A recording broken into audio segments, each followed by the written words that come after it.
আল্লাহর নিদর্শনাবলীর মধ্যে রয়েছে আকাশ পৃথিবীর সৃষ্টি, ভাষার ভিন্নতা, রঙের ভিন্নতা এবং নিশ্চয় এর মধ্যে রয়েছে নিদর্শনসমূহ জ্ঞানীদের জন্য।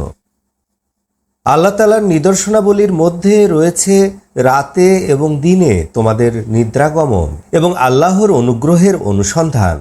নিশ্চয় এর মধ্যে রয়েছে নিদর্শনসমূহ যারা শোনে।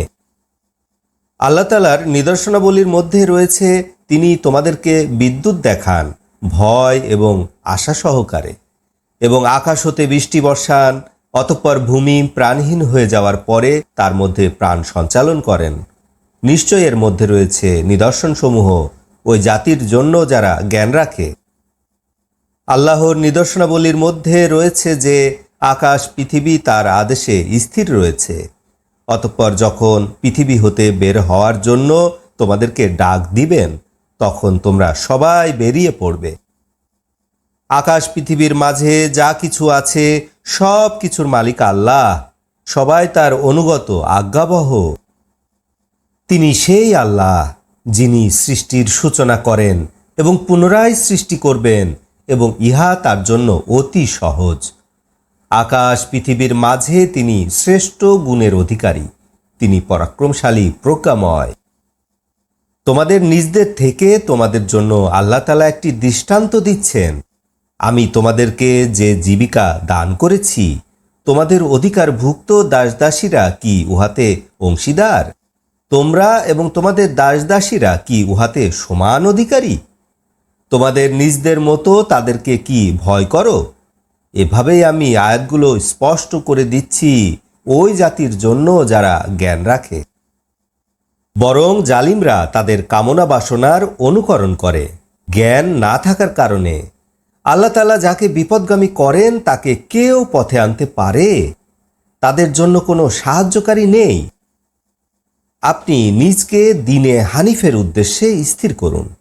আল্লাহ তাআলার সাধারণ নিয়ম, যে নিয়মের উপরে আল্লাহ তাআলা মানুষ সৃষ্টি করেছেন। আল্লাহর সৃষ্টির সে নিয়মের কোনো পরিবর্তন নেই। ইহা হচ্ছে প্রতিষ্ঠিত আইন, অথচ অধিকাংশ মানুষেরা তা জানে না। তোমরা আল্লাহর অভিমুখী হও, তাকে ভয় করো, সালাত প্রতিষ্ঠা করো, মুশরিকদের দলভুক্ত হও না। তোমরা তাদের দলভুক্ত হবে না যারা তাদের দ্বীনকে বিভক্ত করেছে এবং বিভিন্ন দলে বিভক্ত হয়েছে। প্রত্যেক দলই তাদের বিষয়বস্তু নিয়ে সন্তুষ্ট, নিজদের কাছে যা আছে তা নিয়ে সন্তুষ্ট। মানুষকে যখন কোনো দুঃখ কষ্ট স্পর্শ করে তখন তারা তাদের রবকে ডাকে বিশুদ্ধ চিত্তে, তার দিকে রজ্জু হয়ে। অতঃপর তিনি যখন তাদেরকে স্বীয় রহমতের স্বাদ গ্রহণ করান তখন তাদের একদল তাদের রবের সাথে শিরক করতে শুরু করে। ফলে তারা আমাদের দেয়া নিয়ামতকে অস্বীকার করে। অতএব ভোগ করো, অতি শীঘ্রই জানতে পারবে। আমি কি তাদের উপরে কোনো প্রমাণ নাজিল করেছি যা তাদের শিরকের পক্ষে কথা বলে অথবা শিরক করতে আদেশ দেয়? যখন আমি মানুষদেরকে রহমতের স্বাদ গ্রহণ করাই তখন তারা উহাতে আনন্দিত হয়, এবং তাদের কর্মের জন্য যখন তাদের উপর কোনো দুর্যোগ আসে তখন তারা নিরাশ হয়ে পড়ে। তারা কি দেখে না, নিশ্চয় আল্লাহ তাআলা যাকে ইচ্ছা করেন তার জীবিকা প্রসারিত করে দেন, যাকে ইচ্ছা কমিয়ে দেন। নিশ্চয় এর মধ্যে রয়েছে নিদর্শনসমূহ ওই জাতির জন্য যারা ঈমানদার। অতঃপর আপনি নিকটতম আত্মীয়দের অধিকার অর্পণ করুন এবং মিসকিন ও মুসাফিরদের অধিকার অর্পণ করুন। যারা আল্লাহর সন্তুষ্টি অর্জন করতে চায় তাদের জন্য ইহা উত্তম, এবং এরাই প্রকৃতপক্ষে জয়যুক্ত।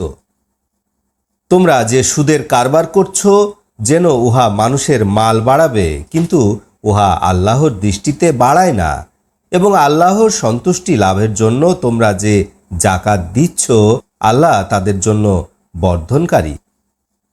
আল্লাহ তিনি যিনি তোমাদেরকে সৃষ্টি করেছেন, জীবিকা দান করেছেন, অতঃপর মৃত্যু দান করবেন, অতঃপর পুনরায় তোমাদেরকে জীবিত করবেন। তোমাদের শরীকদের মধ্যে এমন কেউ আছে কি যে এ ধরনের কোনো কাজ করতে পারে? আল্লাহর পবিত্রতা, যা তার সাথে শরিক করা হয় তা হতে তিনি ঊর্ধ্বে।